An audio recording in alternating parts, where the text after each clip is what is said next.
السلام علیکم ورحمۃ اللہ وبرکاتہ۔ آئیے امداد اللبیب لافہام التہذیب کا دوسرا سبق پڑھتے ہیں۔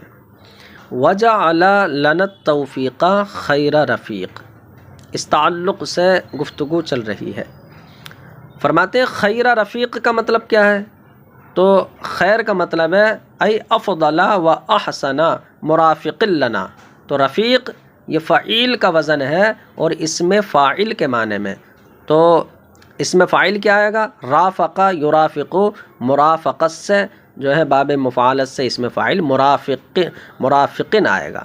فرماتے ہیں کہ یعنی اللہ رب العزت نے توفیق کو ہمارے لیے افضل و احسن مرافق لنا اور ہمارے لیے وہ عمدہ ساتھی بنایا۔ ففعیل بمعنی فاعل، تو فعیل یہاں پر فاعل کے معنی میں ہے۔ فرماتے ہیں کہ خیر رفیق میں جو خیر ہے یہ کیا ہے؟ تو فرماتے ہیں کہ خیر یہ اس میں تفضیل ہے۔ اب اس میں تفضیل ہے تو افعلو کا وزن ہونا چاہیے۔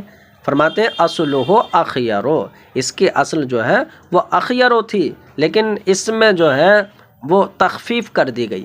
اب کیسے تخفیف کر دی گئی؟ کہ خلاف قیاس خا کو حرکت دے دی گئی، جو یا پر حرکت ہے وہ خا کو دے دی گئی اور حمزے کو حذف کر دیا گیا۔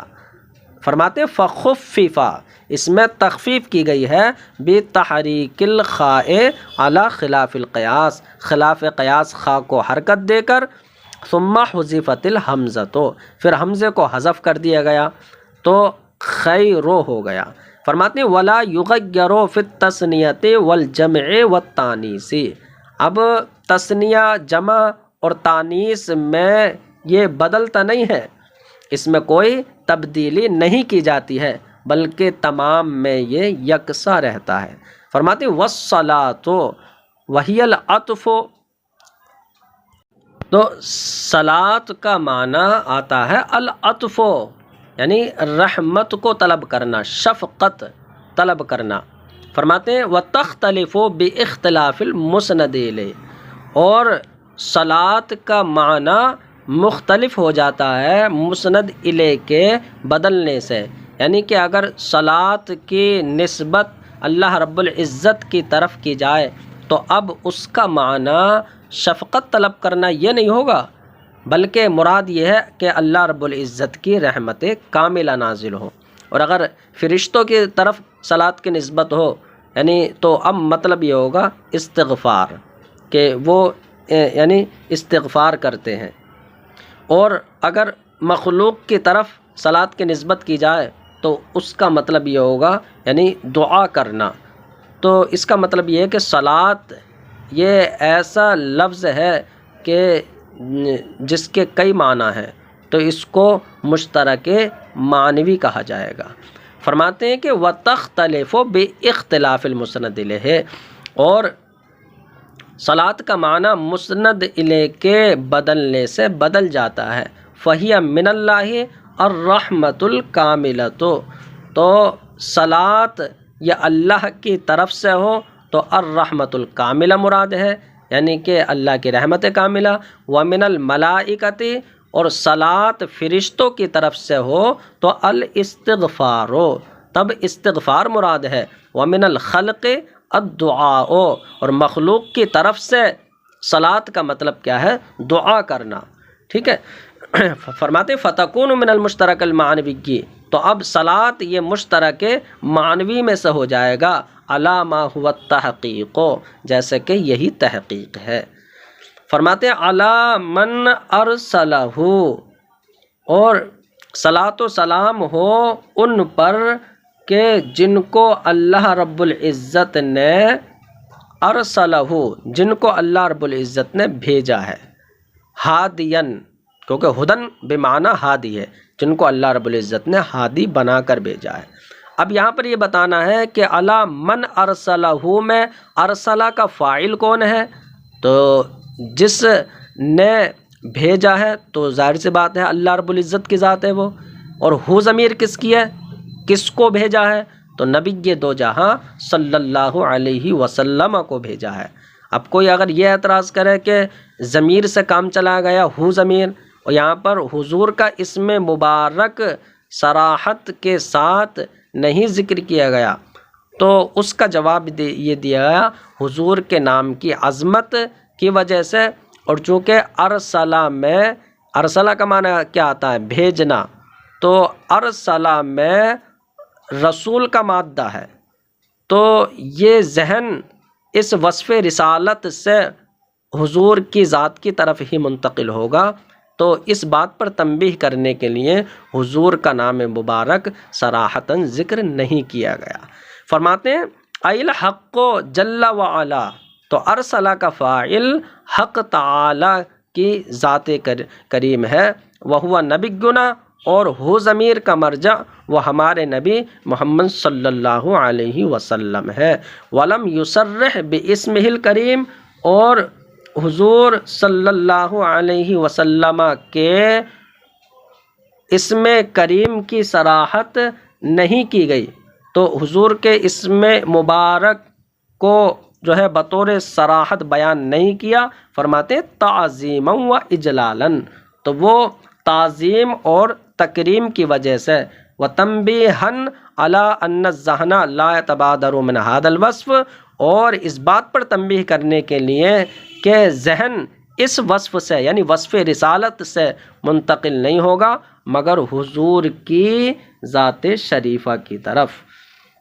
فرماتے ہیں کہ کما قیل، جیسا کہ یہ کہا گیا ہے، شعر میں بھی اس طریقے کا مضمون ادا کیا گیا ہے کہ شاعر نے کہا لسنا نسمی کا اجلالا و تکریما، یا رسول اللہ ہم آپ کا نام نہیں لیتے اجلالا و تکریما، عظمت اور شرافت کی وجہ سے، وقدرک المعتلی عن ذاک یغنینا، اور آپ کی بلند و بالا قدر یعنی آپ کے بلند و بالا عزت، عن ذاک یغنینا، ہمیں اس سے یعنی آپ کا نام مبارک لینے سے بے نیاز کر دیتی ہے۔ اذن فرطت وما شورکت فی صفت، اور حضور جب آپ منفرد ہیں، تنہا ہیں، وما شورکت فی صفت، اور آپ کے اوصاف میں آپ کا کوئی شریک بھی نہیں ہے، تو فحسبنا الوصف ایضاحا و تبیینا، تو آپ کے جو وصف ہے یعنی یہی وصف رسالت ہو یا وصف نبوت ہو یا حضور کا اور کوئی وصف ہو، تو فرماتے فحسبنا الوصف، تو آپ کے جو اوصاف ہیں وہ ہمارے لیے کافی ہیں وضاحت اور بیان کے لیے۔ فرماتے وختار من بین الصفات الکمالیۃ الکثیرۃ لہ وصف الرسالۃ لأنہ یستلزم لسائرہا۔ اب یہاں سے دوسرا یہ کوئی سوال یہ کرے کہ حضور صلی اللہ علیہ وسلم کے اوصاف کمالیہ تو بہت ہیں، اب ان اوصاف میں سے ارسلہ یعنی صرف وصف رسالت کو مصنف نے کیوں اختیار کیا ہے؟ تو اس کا جواب دے رہے ہیں کہ اوصاف کمالیہ تو بہت ہیں، لیکن حضور کا وصف رسالت یہ ایسا وصف ہے جو بقیہ اوصاف پر جو ہے وہ غالب ہے، یعنی تمام کو وہ جامع اور مستلزم ہے۔ کیوں؟ اس لیے کہ وصف نبوت ہو یا اور کوئی سا وصف ہو، تو ان میں وصف رسالت تو یہ انتہا کو پہنچا ہوا وصف ہے، یعنی کہ جو رسول ہوگا تو ظاہر سی بات ہے وہ نبی بھی ہوگا اور وہ اللہ رب العزت کا خاص بندہ بھی ہوگا۔ تو فرماتے ہیں کہ وختار من بین الصفات الکمالیہ الکثیرۃ لہو، لہو میں ہا ضمیر یعنی نبی صلی اللہ علیہ وسلم کے بہت سے صفات کمالیہ کے درمیان سے مصنف نے پسند کیا ہے وصف الرسالت، صرف وصف رسالت کو اختیار کیوں کیا ہے؟ فرماتے لأنہ یستلزم لسائرہا، کیونکہ وصف رسالت تمام صفات کمالیہ کو مستلزم ہے، کیونکہ جو رسول ہوگا تو اس کے اندر دیگر اوصاف بھی ہوں گے، کیونکہ رسول ہوگا تو وہ نبی بھی ہوگا۔ فرماتے والمرسل من البشر هو النبی الذی ارسل الیہ وحی و کتاب، اور انسانوں میں سے رسول وہ نبی ہوتا ہے کہ جس کی طرف وحی اور کتاب بھیجی گئی ہو۔ تو انسانوں میں سے رسول، اس کا مطلب یہ ہے کہ رسول فرشتے بھی ہوتے ہیں، جیسے کہ اللہ کا فرمان ہے اللہ یصطفی من الملائکۃ رسلا ومن الناس، اور جبریل علیہ السلام جیسے رسول ہیں۔ تو اس لیے من البشر کی قید لگائی تاکہ جو رسول فرشتے ہیں وہ اس تعریف سے نکل جائیں۔ اب ہدن کے تعلق سے بحث فرماتے ہیں کہ علی من ارسلہ ہدن، کہ جس کو اللہ رب العزت نے ہادی بنا کر بھیجا ہے۔ تو ہدن یہاں پر اسم فاعل کے معنی میں ای ہادین، فرماتے فل مصدر و بمعنی اسم الفاعل، تو ہدن مصدر اسم فاعل کے معنی میں ہے۔ تو ہادی بنا کر کسے بھیجا ہے، کون ہے وہ؟ تو فرماتے ہیں فہوا صلی اللہ علیہ وسلم ہادینا و مرشدنا الی الخیر، تو نبی صلی اللہ علیہ وسلم ہمارے ہادی اور ہمارے رہنما ہیں بھلائی کی طرف، یعنی بھلائی کی جو ہے رہنمائی فرمانے والے ہیں اور ہمیں بھلائی کی ہدایت دینے والے ہیں۔ اذ هو الواسطۃ العظمیٰ فی ایصالہ الینا، کیونکہ حضور صلی اللہ علیہ وسلم ہی بھلائی کو ہم تک پہنچانے کا عظیم واسطہ ہے۔ تو فی ایصالہ میں ضمیر خیر کی، کہ خیر کو ہم تک پہنچانے میں حضور عظیم واسطہ ہیں۔ فرماتے ہیں فہدن، اب ہدن میں دو ترکیبیں یہاں پر فرماتے ہیں کہ علی من ارسلہ ہدن، تو ہدن یا تو یہ ارسلہ میں ہو ضمیر مفعول بھی، اس سے یہ حال واقع ہے، یا ارسلہ جو فعل ہے اس کا یہ مفعول لہو ہے۔ فرماتے ہیں فہدن حال عن المفعول به، تو ہدن یا تو مفعول به سے حال واقع ہے۔ اب ترجمہ یہ ہوگا کہ جن کو اللہ رب العزت نے بھیجا ہے اس حال میں کہ وہ ہادی ہیں، یہ مفعول لہو ہے، یعنی اللہ رب العزت نے جن کو بھیجا ہے ہدایت دینے کے لیے۔ فرماتے ہیں کہ ہوا بالاہتداء حقیق،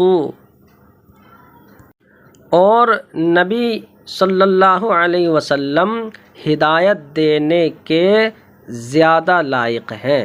حقیقن کا معنی یعنی لائق ہیں، ای ہوا صلی اللہ علیہ وسلم جدیر بان یہتدی بہ، یعنی نبی یہ دو جہاں صلی اللہ علیہ وسلم اس بات کے لائق ہیں کہ ان کے ذریعے ہدایت حاصل کی جائے، یعنی ان کے ذریعے رہبری حاصل کی جائے، تو وہ اس بات کے زیادہ لائق ہیں۔ جیسے کہ اللہ رب العزت نے فرمایا انک لتہدی الی صراط مستقیم، بے شک تم ضرور سیدھے راستے کی ہدایت دیتے ہو۔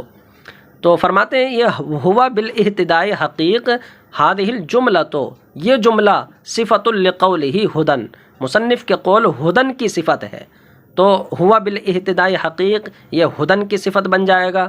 تو اور موصوف صفت سے مل کر وہی پیچھے والی ترکیب ہوگی کہ یا تو یہ ہو ضمیر مفعول بھی سے حال بنے گا، یا ارسلہ فعل کا مفعول لہو بنے گا۔ تو یا تو صفت ہے تو موصوف صفت سے مل کر وہی ترکیب۔ فرماتے ہیں کہ یا ہدن اور ہوا بالاہتداء حقیق یہ دونوں الگ الگ حال بنیں گے۔ تو الگ الگ حال کیسے بنیں گے؟ یعنی ہو ضمیر ذوالحال اور ہدن پہلا حال، ہوا بالاہتداء حقیق یہ دوسرا حال، تو اسے کہتے ہیں حالین مترادفین۔ یا اس طریقے سے حال بنایا جائے کہ ارسلہ میں ہو ضمیر ذوالحال اور ہادن یہ اس کا حال بن گیا، تو ارسلہ میں ہو ضمیر وہ ذوالحال بن گئی، اور ہدن جو ہادین کے معنی میں ہے تو ہدن یہ اس کا حال بن گیا، اور اس ہدن بمعنی ہادن میں جو ہوا ضمیر ہے وہ ذوالحال بنائی ہم نے، اور ہوا بالاہتداء حقیق یہ اسی سے حال بنا دیا۔ اور ذوالحال حال سے مل کر وہ ہادین کا فاعل بن جائے گا، اور فعل اسم فاعل اپنے فاعل سے مل کر وہی اپنے ذوالحال سے حال اور ذوالحال حال سے مل کر جو ہے یہ مفعول بہ بنے گا۔ تو یہاں پر دوسرا والا حال پہلے حال میں داخل ہو گیا تو اس کو کہیں گے حالین متداخلین۔ فرماتے ہیں کہ ہذہ الجملۃ صفۃ لقولی ہدن، یہ جملہ یا تو ہدن کی صفت بن جائے گا، او یکونان حالین مترادفین، یا یہ دونوں الگ الگ حال بنیں گے کہ جن کو حالین مترادفین کہا جاتا ہے، او متداخلین، یا یہ دو متداخل حال بنیں گے۔ متداخل کا مطلب یعنی دوسرا والا حال پہلے حال میں داخل ہوگا۔ فرماتے ہیں الاول حالین مترادفین کی صورت یہ ہے کہ بأن یکونا ذوالحال واحدن، کہ بئی طور کے ذوالحال ایک ہوگا، اور وہ ذوالحال کون ہے؟ وہو ہا ہنا ضمیر المفعول فی ارسلہ، اور وہ ارسلہ کے اندر یہ ہو ضمیر مفعول ہے۔ والثانی، اور حالین متداخلین کیسے بنے گا دوسرا والا؟ فرماتے ہیں وہ اس طریقے سے بنے گا کہ بأن یکون ذوالحال لقولہ ہدن ضمیر المفعول، کہ ہدن کا ذوالحال وہ مفعول کی ضمیر بن گئی، یعنی ارسلہ میں ہو ضمیر یہ ذوالحال بن گئی اور اس کا حال ہدن بن گیا۔ اب فرماتے ہیں وذوالحال لقولہ ہوا بالاہتداء، اور ہوا بالاہتداء حقیق کا ذوالحال کون بنے گا؟ وہی ہدن بمعنی ہادن میں جو ضمیر ہے فاعل کی۔ فرماتے ہیں ضمیر الفاعل فی قولہ ہدن، تو ہدن بمعنی ہادین میں فاعل کی ضمیر جو ہے وہ ذوالحال بن جائے گی ہوا بالاہتداء کا۔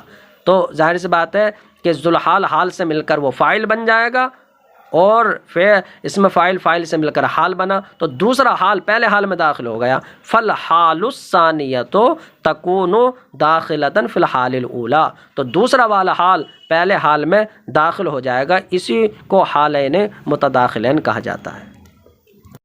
فرماتے ہیں کہ وَنُورًا بِهِ الْاِقْتِدَاءُ يَلِيقُ، اور حضور ایسے نور ہیں کہ جن کی پیروی وہ زیادہ لائق اور مناسب ہے۔ فرماتے ہیں وَنُورًا بِهِ الْاِقْتِدَاءُ يَلِيقُ کے اندر جو نوراً ہے معطوف علی ہدن، یہ ہدن پر معطوف ہے۔ والظرف متعلق بالاقتداء، اور بہی جو ظرف ہے یہ ظرف لغو، تو بہی ظرف لغو کا تعلق وہ اقتدا سے ہے، یلیق سے اس کا تعلق نہیں ہوگا۔ کیوں نہیں ہوگا؟ تو فرماتے ہیں کہ اگر بہی کا تعلق یلیق سے کر دیا تب ترجمہ یہ ہو جائے گا کہ حضور ایسے نور ہیں کہ پیروی کرنا جن کو لائق ہے، تو حضور پیروی کریں گے تو ترجمہ الٹا ہو جائے گا۔ حالانکہ ترجمہ یہ کرنا کہ حضور کی پیروی کرنا وہ ہمارے لیے زیادہ لائق ہے، اس لیے بہی جو ظرف ہے اس کا تعلق اقتدا سے ہوگا۔ فرماتے والظرف متعلق بالاقتداء، اور ظرف کا تعلق اقتدا سے ہے۔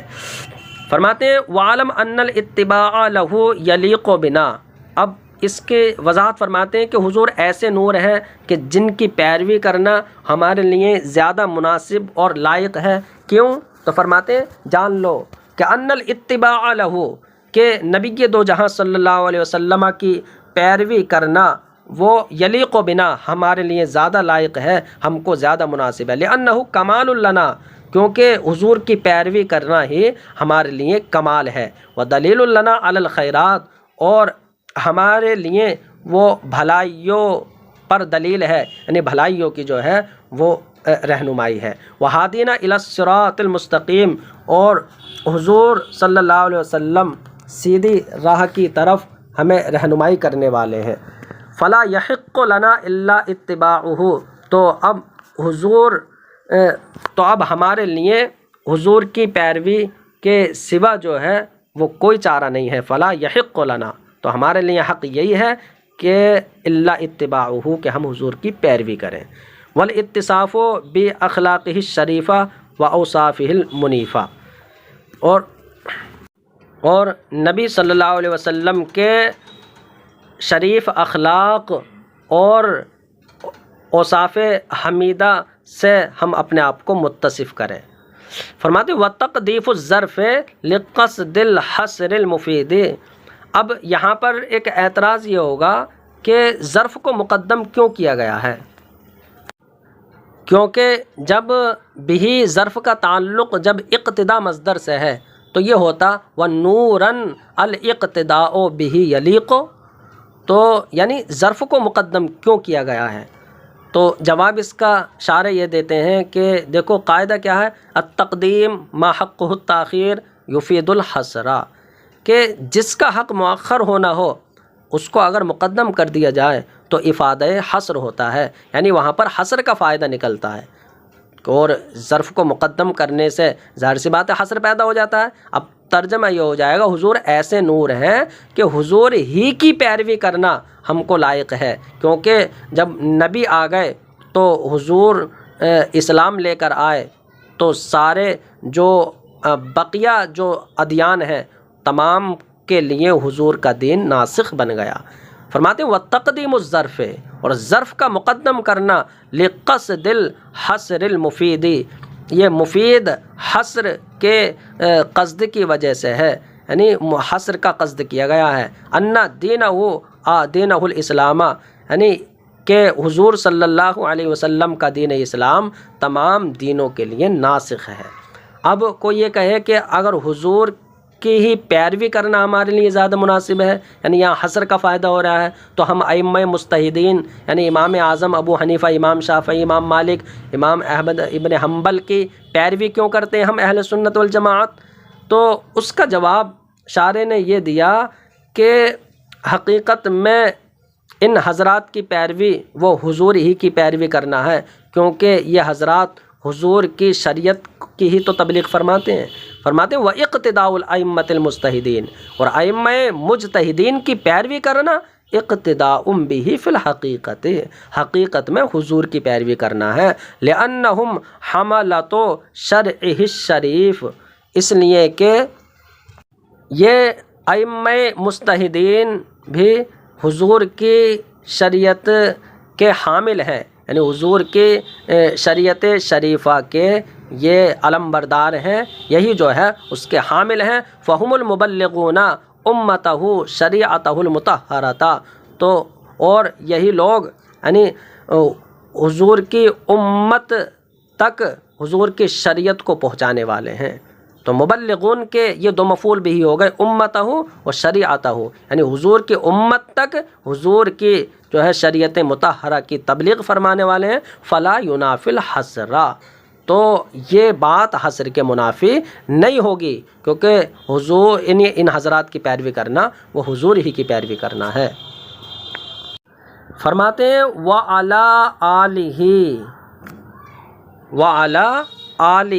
وَأَصْحَابِهِ وَالصَّلَاةُ وَالسَّلَامُ، یہ اس کا تعلق جو ہے وہیں سے ہے، اور درود و سلام ہو اس ذات پر کہ جس کو اللہ نے ہادی بنا کر بھیجا ہے، وَعَلَىٰ آلِهِ، اور نبی کی آل پر اور نبی کے صحابہ پر۔ تو فرماتے ہیں کہ آل کی اصل کیا ہے؟ تو ہم اس کی اصل نکالتے ہیں، تو آل کی اصل جو ہے وہ اہل ہے۔ اب اس پر دلیل کیا ہے کہ آل کی اصل جو ہے وہ اہل ہے؟ تو فرماتے ہیں کہ ہم اگر تصغیر نکالیں آل کی تو اوہیل نکل کر آئے گی، اوہیل، اور تصغیر اسم کو اصل کی طرف پھیر دیتی ہے، یعنی تصغیر یہ بتا دیتی ہے کہ اس اسم کی اصل کیا ہوگی۔ تو ہم نے سمجھ لیا کہ آل کے اندر ہا ہے، کیونکہ تصغیر میں اوہیل نکل کر آ رہا ہے۔ فرماتے ہیں کہ اصل و آل اہلو، اور آل کی اصل اہل ہے بدلیل تصغیر ہی علی اوہیلن، اور دلیل یعنی یہ ہے کہ اس کی تصغیر وہ اوہیل آتی ہے، والتصغیر یرد الاسماء الی اصلہا، اور تصغیر یہ اسما کو اپنی اصل کی طرف لوٹا دیتا ہے۔ فَأُبْدِلَتِ الْحَاءُ حَمْزَةً، اب فرماتے ہیں جب آل کی اصل اہل ہے تو پھر آل کیسے بن گیا؟ تو فرماتے ہیں کہ جو ہا ہے اس ہا کو حمزے سے بدل دیا گیا تخفیفاً، کیونکہ اس کا استعمال بہت زیادہ ہوتا ہے، تو اس لیے ہا کو حمزے سے بدل دیا تو اعل ہو گیا، دو حمزے ہو گئے۔ پھر حمزے کو الف سے بدل دیا، کیوں؟ اس لیے کہ جب دو حمزے اکٹھے ہو جائیں اور دوسرا والا ساکن ہو تو پھر آمنہ کے قاعدے سے جو ہے وجوبی طور پر آمنہ کے قاعدے سے دوسرے حمزے کو الف بنا دیا جاتا ہے۔